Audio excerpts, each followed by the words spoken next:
They say money makes noise, but real wealth never has to. At the Obsidian, New York's most untouchable dining room, a man stepped through the doors wearing a trench coat caked in mud and boots that looked like survived decades, not days. The staff snickered. The manager called for security. But Rachel Jenkins, one waitress barely clinging to her job, caught his eyes and froze, because that man wasn't just hungry. In his coat pocket sat the deed to the building. And he wasn't here for dinner. He was here to find the woman who had saved his life 20 years ago. Before the night ended, dessert would arrive. The police would be summoned. A career would be destroyed. And the entire room would be left staring in stunned silence. This is the story of the tip that changed everything. Rain hammered Manhattan like it had a personal grudge. It didn't fall gently, it attacked, like it was trying to wash the city clean. Inside the Obsidian, though, the storm was nothing more than background noise for the performance of the ultra-rich. The air smelled of truffle oil, polished mahogany, and that faint metallic note that only old money carries. Rachel Jenkins tightened her apron and winced. The motion tugged at the bruise on her hip, an ugly souvenir from slamming into a granite counter during the lunch rush. At 32, Rachel had the kind of beauty people missed, because exhaustion wore it like a veil. Her blonde hair was twisted into a strict bun. Her uniform was crisp enough to pass inspection. Every detail had to be perfect here. She needed this job more than she needed sleep. Her younger brother Toby was sitting in a detention center in Queens, waiting for a bail hearing that cost more than Rachel earned in 3 months. Table 4 needs another refill on the 82 Margox. A voice hissed behind her. And stop looking like someone died, Jenkins. Rachel didn't need to turn around to know who it was. Rick Garrison. If the Obsidian was a kingdom, Rick was the man who decided who lived and who got dragged out. The floor manager wore suits a little too tight and cologne that arrived 5 minutes before he did. Rick didn't just dislike Rachel. He hated her. She was the only waitress who didn't flirt with him for better shifts. And because she refused to play his little games, he'd made her his favorite target. On it, Rachel replied, keeping her tone flat. Rick's eyes narrowed. That's Mr. Garrison to you, he snapped, and fix your lipstick, you look washed out. Rachel tightened her grip on the tray until her knuckles turned white, but she didn't argue. She didn't afford a fight. Not tonight. Then the front doors swung open. A blast of wet, freezing wind rushed in, and for a moment, even the jazz music seemed to hesitate. A man stood in the entryway like he'd crawled out of a disaster zone. Late 60s, gray beard, untrimmed and wild. A heavy canvas field coat stained with oil and mud. Boots dripping dirty water onto the spotless marble floor. He left murky footprints with every step. The restaurant reacted instantly. Tiffany, the hostess, hired more for her Instagram following than her customer service, stared like she'd just seen a ghost. Conversations at nearby tables died mid-sentence. Whispers replaced them. Then scoffs. Rick Garrison appeared within seconds, his face twisting into a look of offended authority. Tiffany. He snapped loudly, making sure half the room heard him. Why is the door open? We have a dress code. Then he turned to the man, puffing out his chest. Sir, you're lost. The soup kitchen is 6 blocks down on 4th Avenue. He jabbed a finger toward the street. Get out before I call the police. The old man didn't flinch. He simply blinked, rain dripping from his lashes. His eyes were shockingly blue. Clear, sharp. The kind of eyes that didn't match his ragged coat at all. I'm not looking for soup, the man said. His voice was rough but steady. I have money, I'd like a table. Rick didn't even hesitate. We're fully booked. It was a lie. The restaurant was barely 60% full. It was Tuesday. And even if we weren't, Rick added, smiling coldly, we don't serve vagrants. You're ruining the appetite of our paying guests. At table 2, a hedge fund guy laughed for everyone to hear. Raising his wine glass toward Rick. Tell him he smells like a wet dog. The old man glanced at him, then calmly looked back at Rick. He reached into his coat pocket. Rick jerked back, instantly signaling the security guard near the bar. But the man only pulled out a damp, crumpled handkerchief and wiped his forehead. I just want a hot meal, he said quietly. I've been traveling a long time. Out. Now. Rachel watched from the service station. She knew she should stay silent. She knew Rick was waiting for a reason to fire her.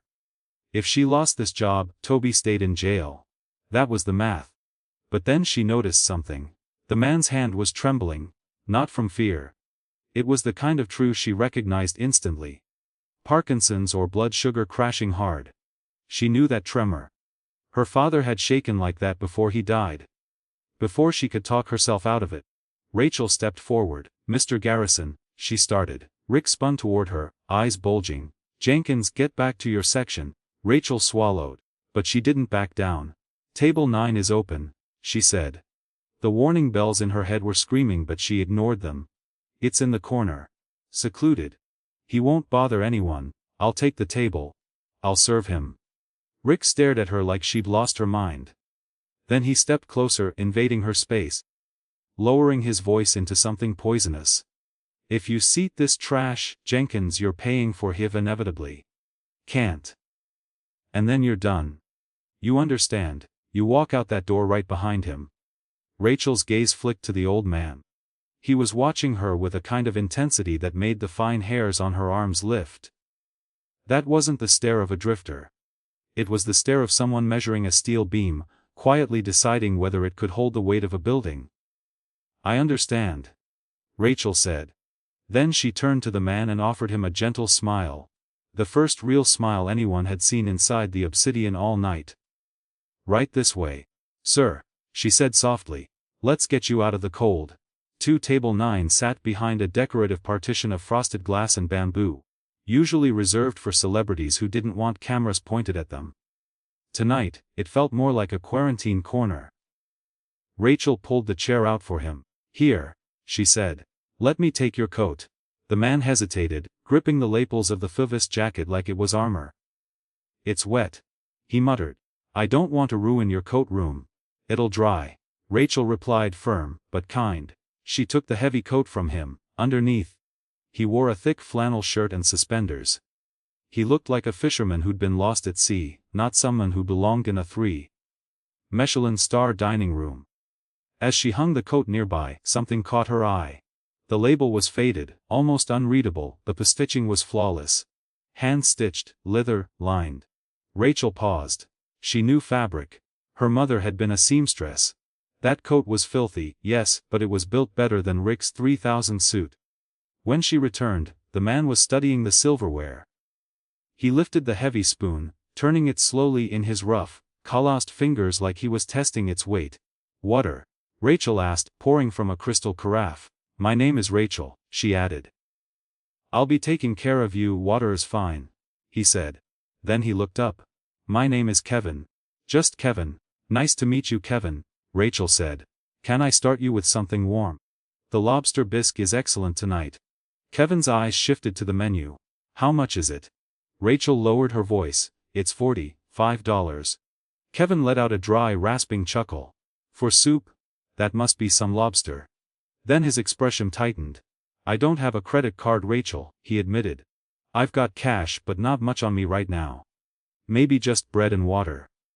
Rachel felt her stomach drop. Rick was watching from the bar like a hawk. If Kevin ordered only water, Rick would toss him out for loitering. If he ordered food and couldn't pay, Rachel would be fired and worse, possibly charged. Rachel glanced at Kevin's hands. They were shaking again. His skin looked pale.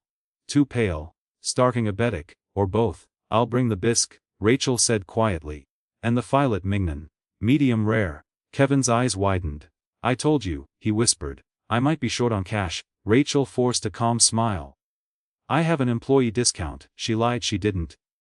She was about to pay full price out of rent money. "And the chef made extra tonight," she added quickly. "It's on the house." It was reckless.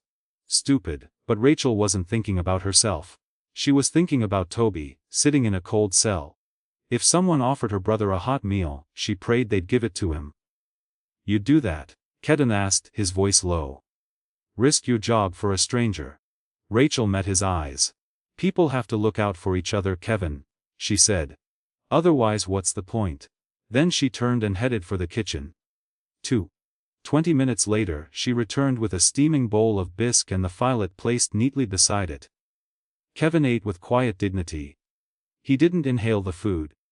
He used the cutlery correctly, wiped his mouth with the linen napkin, and took slow bites like a man who still remembered what manners were. Rick passed by the table, slowing just enough to let his disgust show. His shoe clipped the leg of Kevin's chair hard enough to jolt it. "Oops," Rick muttered. "Try not to get grease on the upholstery, old man." Kevin stopped eating. Slowly he set his knife and fork down. Then he looked at Rachel. "This gentleman," Kevin said, nodding toward Rick's retreating back, "is he the owner?" Rachel poured more water, keeping her voice low. "No, that's Mr. Garrison, the floor manager. The owner is a conglomerate group. We never see them. They just send directives from a skyscraper in Chicago." "I see," Kevin murmured. "A conglomerate," he repeated softly. "Faceless." Rachel hesitated. "Is everything okay with the food, Kufik?" Kevin said. Then he did something unexpected. He reached into his flannel pocket and pulled out a small velvet pouch. He set it on the table. "Rachel," he said, "I want to be honest with you. I left my wallet in my other jacket. I can't pay for this meal." Rachel felt the blood drain from her face. And right on cue Rick started walking back toward them. He'd sensed it. "I can't pay," Kevin repeated, his voice rising, slightly. Kevin said, raising his voice just enough to make sure everyone heard him. Then he opened the pouch. "I can offer this as collateral," he said calmly, "until I come back tomorrow." He tipped the velvet pouch over. A pocket watch rolled out onto the table. It was gold but battered. Scratch. The glass face was cracked. At first glance, it looked like the kind of junk you'd find buried in a flea market bin. Rick swooped in like a vulture. "IKNUIT, Rick shouted loud enough to snap the entire restaurant into silence. "I knew it, dine and dash." He snatched the watch off the table. "What is this trash?" Rick barked, holding it up like a joke. "You think this pays for $100 steak?" He shook it in the air, mocking it. "It's broken," Rick sneered. "It's worthless." Kevin's eyes hardened. "It's not worthless to me," he said, his voice dropping into something darker. "My father gave me that watch in 1955. "It's garbage," Rick yelled. Then Rick turned on Rachel, eyes blazing with triumph. "And why you?" he snapped. "I told you. Jenkins, this is on you." $340, he announced loudly. "INCLUING the wine he didn't drink, because I charge a cork fee for stupidity." Rachel swallowed hard. "I'll pay it," she said, her voice trembling. "Just give him back his watch." "No," Rick replied, smiling a cruel, tight smile. "Would keep the collateral," he said, "and you pay the bill. Company policy on theft." Then Rick turned to the security guard. "Throw this bum out." He pointed at Rachel next. "And Jenkins, pack your things. You're done." Rachel felt tears sting the corners of her eyes, but she refused to let them fall. Her fingers went to the apron strings. "Wet," Kevin said. He didn't stand, he didn't raise his voice, he simply stayed seated. But something shifted. The slouch disappeared, his shoulders squared. And the shaking in his hands stopped completely. "Give me the watch, Mr. Garrison," Kevin said. The tone wasn't the tone of a tired old man anymore. It was the tone of someone used to giving orders and watching people obey. Rick laughed. But it wasn't confident. It was nervous, thinned. "What are you gonna do?" Rick sneered. Kevin exhaled slowly. "I gave you a chance." "Rick," he said quietly, "I gave this whole place a chance." Then Kevin reached under the table and pulled out a sleek black smartphone. Not just expensive. The kind of phone that looked like it hadn't even been released yet. He tapped the screen once. Rick blinked. "What are you doing?" he demanded. "Making a reservation," Kevin said calmly. Suddenly, the jazz music cut off. The lights flickered and snapped to full brightness. The warm, romantic ambience died instantly, exposing every corner, every shadow, every speck of dust. Rick's iPad pinged loudly, the one he used to manage the floor. Then Tiffany's station pinged. Then the bartender's register. Then another screen. Then another. Every digital display in the restaurant went black, and then lit up with a single image. A silver lion rampant on a field of blue. Rick's face drained. He knew that crest. Everyone in the hospitality industry knew it. Sterling Dynamics. The parent company that owned the conglomerate that owned the Obsidian. Kevin rose to his feet. And somehow he looked taller. He looked at Rick. Then he looked at the stunned room. "My name," he said, his voice carrying clearly to the back without shouting, "is not Kevin. It is Kevin Sterling." He paused. "And I believe, Mr. Garrison, you are holding my watch." The silence that crashed over the obsidian was heavier than the marble floor.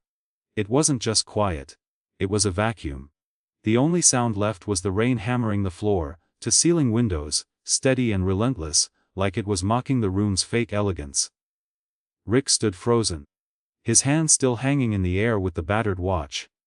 His face, usually flushed with petty authority, had gone pale, leaving him looking like a wax figure melting under stage lights.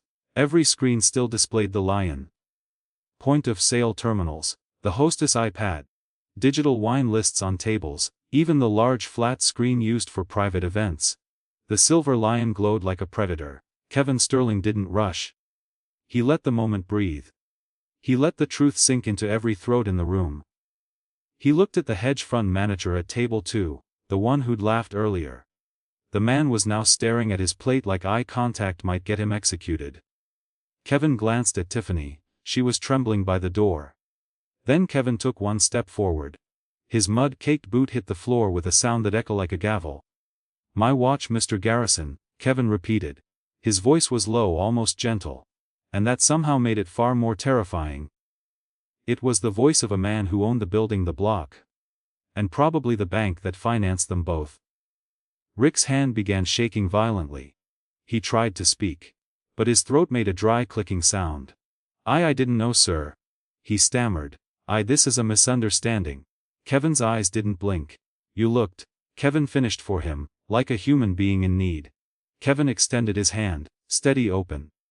Rick dropped the watch into Kevin's palm like it was burning coal. Kevin inhaled slowly, then polished the cracked glass face with his thumb. "This watch," Kevin said, still looking at Rick, "stopped working 20 years ago. It stopped the minute my father broke in." He continued. "To remind myself that time runs out for everyone. Even billionaires. And especially liars." Rachel stood near the service station. Her heart pounding like a trapped bird. She felt dizzy. The man she had served soup to, the man she had risked everything for, was Kevin Sterling. The Kevin Sterling, a myth in the business world. A recluse who vanished 5 years ago after his wife died. Some said he'd lost his mind. Others swore he was sailing the world on a super yacht. No one imagined he'd be walking through Manhattan rain in a filthy canvas coat, testing the humanity of his own employees. Kevin turned away from Rick and looked at Rachel. The shift in his demeanor was almost shocking. The cold corporate predator vanished. In its place was the tired, gentle traveler again. "Rachel," he said softly, "I apologize for the theatrics. I know you dislike attention." Rachel stammered, gripping the edge of table 9 to steady herself. "Mr. Sterling, I had no idea. The bill, I was really going to pay it." "I know you were," Kevin said. "And that," he added, "is why we are going to have a very long conversation." Then he tapped his phone again. The lights dimmed back to their warm setting. The screen stayed locked on the silver lion. Kevin walked to the front doors. He closed them, then slid the heavy brass bolt into place. He turned back toward the security guard, a burly man named Mike, who at that moment looked like he wanted to disappear into the floor. Shifted uncomfortably. Kevin's gaze landed on him. "Mike, isn't it?" Kevin asked. "Yes, sir," Mike squeaked. "Mr. Sterling, sir, you're with Blackstone Security." "Yes, sir. You're currently contracted to protect the patrons of this establishment." Kevin's voice stayed calm. "I am a patron." He paused. "No one leaves. No one enters. If anyone tries to walk out before I'm finished," Kevin said, eyes narrowing, "you lose your contract. Do you understand?" "Loud and clear, sir," Mike replied quickly, stepping in front of the doors and crossing his arms like a wall. At table 2, the hedge fund manager shot to his feet, outraged. "Now wait a minute," he snapped. "This is false imprisonment. I have a meeting in Tokyo in the morning. Do you know who I am?" Kevin turned his head slowly, as if the sound had mildly annoyed him. "You are Gerald P. Vance," Kevin said evenly. "Senior partner at Vance and Holloway." Gerald froze. "Your firm manages 3 of my subsidiary pension funds." Kevin paused, his blue eyes turning to ice. "Sit down, Gerald. Or by the time you land in Tokyo you won't have a firm left to manage. Gerald sat. The room fell into dead silence again. Kevin walked back to table 9 and sat down like nothing had happened. Then he gestured toward the empty chair opposite him, the one Rick had kicked earlier. "Mr. Garrison," Kevin said. "Set." Rick looked around, searching for help. There was none.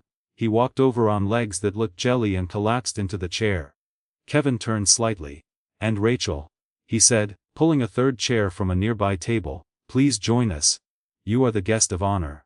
Table 9 became a surreal little stage. On one side Rick Garrison, sweating through his expensive Italian suit, his cologne dying under the smell of fear. On the other Rachel Jenkins, still in her stained apron, sitting stiff with anxiety. And in the center Kevin Sterling, breaking bread like he was hosting a casual Sunday dinner. Kevin didn't speak right away. He took a slow sip of the water Rachel had poured earlier. He savored it. Then he looked at Rick. "Do you know why I bought this restaurant chain?" Kevin asked. Rick shook his head, too terrified to speak.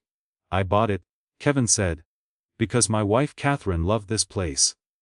30 years ago, we had our anniversary dinner right here. We didn't have much money then. I just started my first tech firm. She was a school teacher. We scraped together enough for the Prix Fix menu." Kevin's eyes drifted to the window, watching the rain claw at the glass. "The waiter we had that night," Kevin continued. "He treated us like royalty. He didn't know we were counting pennies. He just saw two people in love trying to make one night special. He brought us an extra dessert. He made us feel like we belonged." Kevin looked back at Rick. "That feeling," he said, "is what I bought. That is the product you are supposed to be selling. Not steak, not wine, dignity." Rick swallowed hard. "Sir, we maintain the highest standards. The waiting list is 3 months long. Revenue is up 15% this quarter." "Revenue." Kevin repeated the word like it tasted bitter. He tapped his phone. The large screen on the wall changed, the lion crest vanished. Replaced by a spreadsheet, rows and columns of red and black numbers. "I've been sitting in the park across the street for 3 days," Kevin revealed. "I've been watching. I've been counting. And I've been hacking." Rick's eyes widened. "Hacking?" "My team at Sterling Dynamics specializes in cybersecurity," Kevin said. "It took them about 4 minutes to bypass your firewall." He nodded toward the screen. "You say revenue is up. But interestingly, inventory costs are up 40%. Specifically," Kevin added, scrolling in wines. He swiped again. And the screen mirrored the movement. "Bottle of 1982 Chez 2 Margaux removed from inventory on Tuesday," Kevin read aloud, "marked spoiled, corked." Kevin's eyes lifted to Rick. "Yet I watched you load a case into the trunk of your Audi last night." A gasp rippled through the dining room. Near the kitchen doors, staff whispered furiously. Rick stammered, "I was transporting them to the summer." His lie sounded flimsy even to himself. "To your cellar in Westchester?" Kevin asked. "We have the GPS data from your company vehicle." Kevin leaned forward. His voice dropped into a whisper that somehow carried more weight than shouting. "You can forgive theft. Money is just paper." Kevin's eyes sharpened. "What I cannot forgive is cruelty." Kevin swiped again. The spreadsheet vanished as time. The screen displayed a video feed, grainy, pulled from a security camera. The break room, dated 2 weeks ago. On the screen Rachel sat at a small table, her head in her hands, crying. Rick walked into frame. He didn't ask what was wrong. He didn't offer a tissue. He leaned over her and began shouting.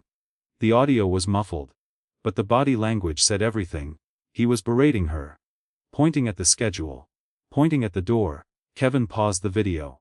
"I listened to the audio logs," Kevin said quietly. "Rachel asked you for an advance on her paycheck. A medical emergency," Kevin continued. "That's what she told you. And you responded by telling her." Kevin's eyes stayed on Rick. "That if she couldn't manage her finances, she shouldn't have children." Kevin tilted his head. "But Rachel doesn't have children, does she, Rick?" Rick stared at his hands. Kevin turned to Rachel, and his expression softened completely. "Rachel," he said gently, "tell him." Rachel jumped slightly. "Tell him what, sir?" "Tell him why you needed the money," Kevin said.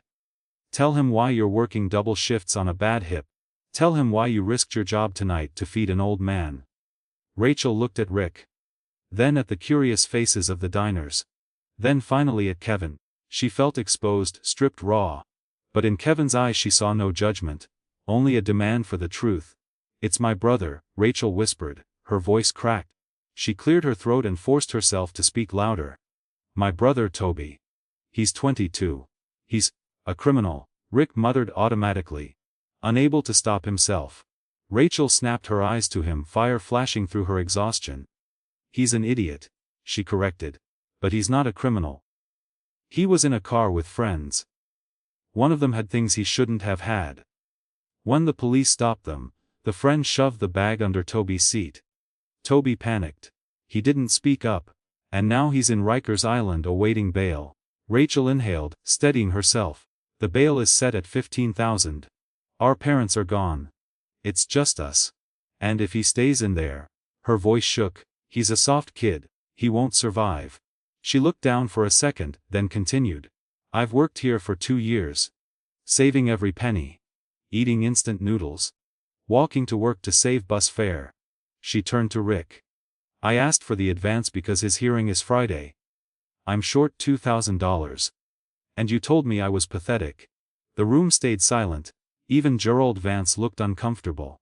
Kevin leaned in slightly, his voice gentler now. "And tonight?" he asked. "Why help me? You thought I was a homeless drifter. You knew Rick would fire you. Why risk the bail money? Why risk Toby?" Rachel stared down at the tablecloth, tracing the stitching with her fingertip. "Because when I saw you standing there shaking," she whispered, "you looked like my dad."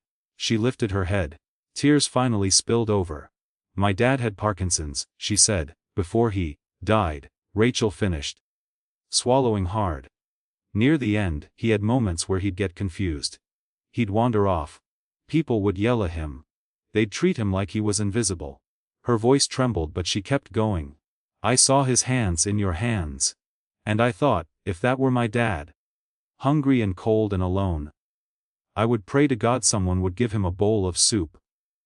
She wiped her cheeks with the back of her hand, angry at herself for crying.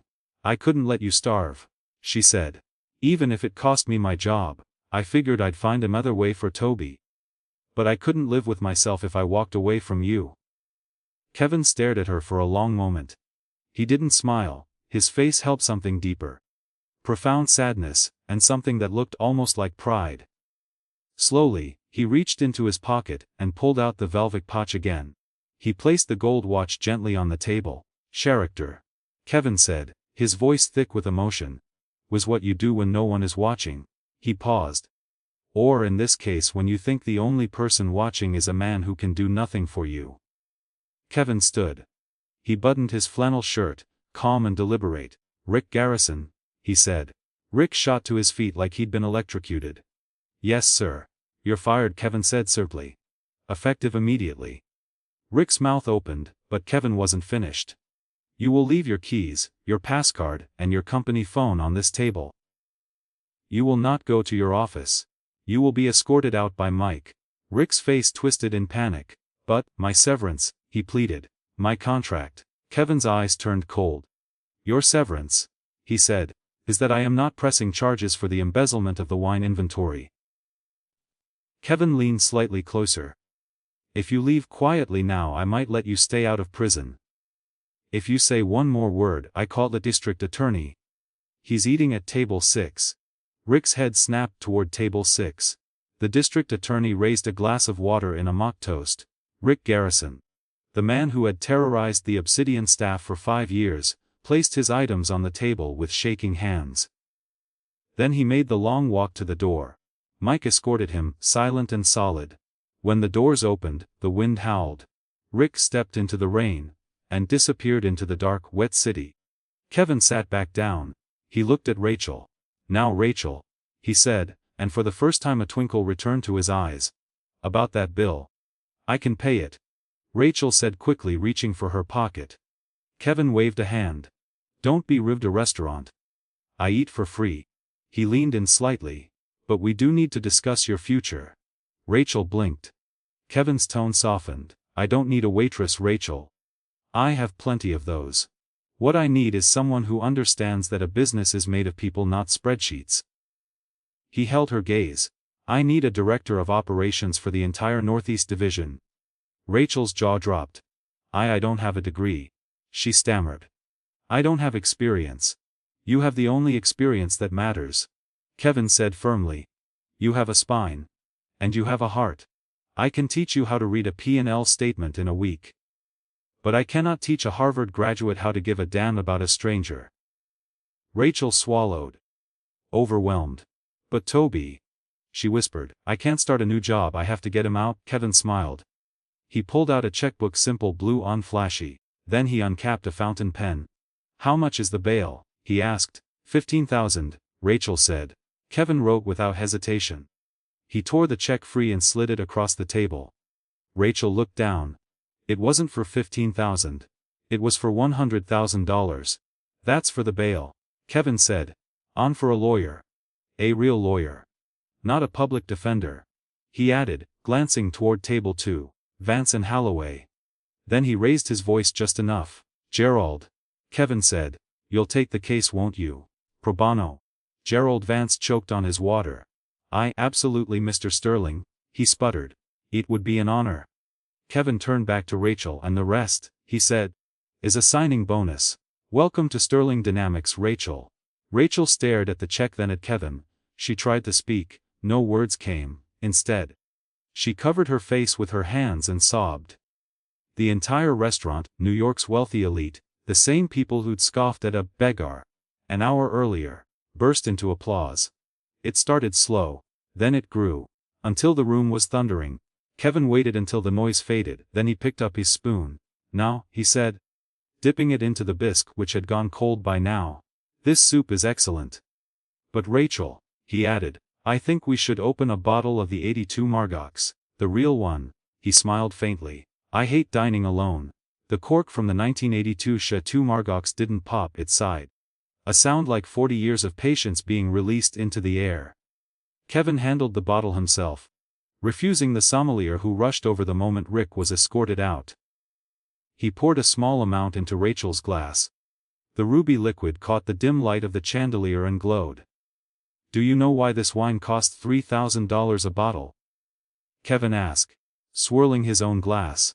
The restaurant had returned to a low hum of conversation, but it was different now, nervous, electric. Like a room that knew a king was holding court in the corner. Every eye kept drifting back to table 9. Rachel shook her head, terrified to touch the delicate stemware. Because it's rare, Kevin said. Because of the weather. He inhaled the bouquet. The 1982 was a volatile year in Bordeaux. Hot summer. Sudden storms. The grapes struggle to survive on the vine, Kevin finished. That struggle made the skin thicker, the juice more concentrated. He looked at Rachel then, his blue eyes sharp enough to cut through glass. Ease produces weak wine, Rachel, he said quietly. Struggle produces character. He lifted his glass slightly. You are a vintage year. Rachel finally reached for her glass. Her fingers were still trembling, but not like before. She took a sip. It tasted like berries and earth, and something ancient. It tasted like money. Mr. Sterling, she began, her voice low, almost afraid to exist in this moment. I don't know if I can do what you're asking. I've been a waitress since I was 19. I know how to balance 3 plates on one arm. Not how to run a division of a multinational company. Kevin dismissed it with a wave of his hand. Skills are cheap. I can hire 1,000 MBAs tomorrow. They'll all know how to read a spreadsheet. They'll all know how to cut costs. His eyes hardened slightly. And every one of them would have let me sit here and starve. Because it wasn't efficient to feed a non-paying customer. He leaned forward. But you have instinct. You saw a human being where everyone else saw a nuisance. That, he said, is the only qualification I care about. Kevin leaned back, the leather chair creaking under him. Besides, he added, calmer now, you won't be doing it alone. You'll have mentors. You'll have a team. But you will be the moral compass. He held her gaze. He will be the one who asks. Is this right? Before you ask, is this profitable? Just then, a shadow fell across their table. Rachel looked up. It was Gerald Vance, the hedge fund manager from Table 2. He approached with the quiet confidence of a predator, wine glass in hand. "Mr. Sterling," Vance said smoothly. His voice had an oily sweetness that made Rachel want to scrub her skin afterward. "I couldn't help but overhear." A truly inspiring gesture. He smiled wider. "I just wanted to say, my firm has always admired the ethical stance of Sterling Dynamics. And if there is ever anything at all, we can do to support this new initiative." Kevin didn't even look up, he kept swirling his wine. "You can sit down, Gerald," Kevin said flatly. "You're blocking the view of the kitchen." Vance's smile twitched. It didn't disappear but it cracked at the edges. "Of course," he said quickly. About the legal matter regarding the young lady's brother. I meant what I said. I'll handle it personally. Immediately." Kevin finally lifted his eyes. "I expect you to. Tonight." "Tonight," Vance blinked. "It's 9 p.m., the courts are closed." "You're a senior partner at Vance and Halloway," Kevin said dryly.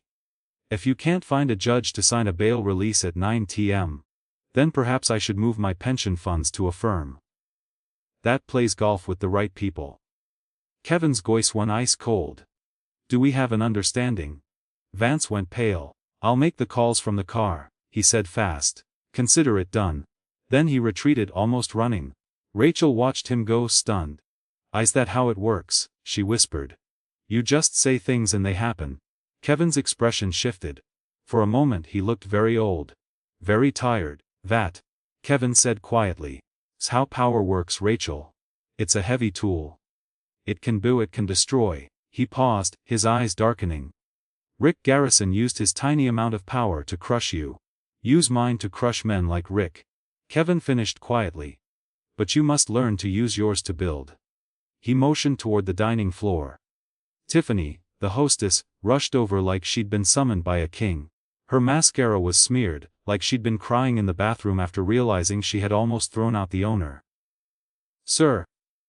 Tiffany's voice trembled. Kevin didn't soften. "Wrap up the rest of the steak," he ordered. "Pack it for Rachel to take home. And bring me the check." Tiffany blinked. The check, sir." "But you own the place." "I'm a customer tonight," Kevin said sharply. "I will pay the bill." He paused, then added with quiet precision, "And I want that tip distributed among the kitchen staff and the bus boys. Only them. Not the floor staff who stood by and watched." Tiffany swallowed. "Yes, sir." Kevin turned to Rachel. "Finish your wine," he said. "We have a ride to catch." Rachel stared at him, feeling like she'd fallen into a dream that was turning into a storm. "Where are we going?" she asked Queens. Kevin replied, standing up. He buttoned his old muddy canvas coat over his flannel shirt, hiding the billionaire under the disguise again. Once more. He looked at her. "We're going to get Toby." As they walked toward the exit, the restaurant fell silent again. But this time it wasn't shock, it was reverence. Rachel could feel eyes on her back, envy, curiosity, confusion. She wasn't just Rachel, the waitress anymore. She was the woman who had passed the test. But the moment she stepped out into the cold New York rain, reality slammed back into her chest. The check in her pocket was real. The job offer was real. But so was the cold. And so was the jail cell where her brother was sitting. A long black limousine idled at the curb. Its engine purred like a sleeping panther. A driver in a spotless uniform held the door open, ignoring the rain soaking his cap. "Mr. Sterling," the driver greeted with a nod.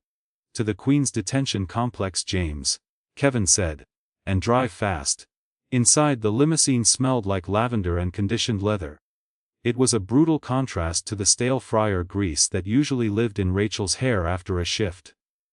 She perched on the edge of the seat, hands clasped tight in her lap. Kevin sat across from her, scrolling through news reports on his transparent phone. It was like the emotional dinner had been locked away. He'd snapped back into business mode. "Tell me about Toby," Kevin said without looking up. "Not the arrest." "The boy."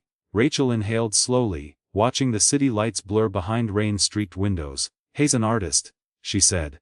"Or he tries to be. He draws these incredible sketches of the city, bridges, skylines, old buildings.